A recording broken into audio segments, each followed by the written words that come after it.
মিষ্টি কলার মোচা আর সাথে চিংড়ি মাছ। আজকের মেনু মোচা চিংড়ি। কিভাবে রান্না করলাম চলো দেখে নিই। প্রথমে কড়াইতে আগে থেকে কেটে রাখা মোচা নুন জলে সেদ্ধ করে নিয়েছি। এরপর কড়াইতে তেল গরম করে চিংড়ি মাছগুলো ভেজে তুলে নিয়েছি।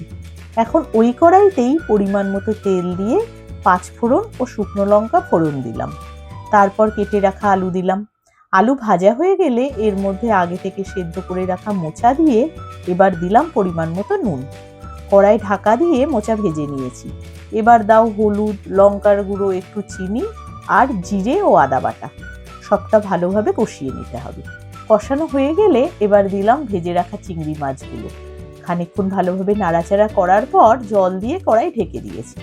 মিনিট 5-6 পরে ঢাকা খুলে ভালো করে নাড়াচাড়া করে সবার শেষে দিলাম একটু ঘি আর গরম মশলা গুঁড়ো। ব্যাস, রান্না শেষ। এবার গরম গরম ভাতের সাথে মোচা চিংড়ি জাস্ট জমে যাবে।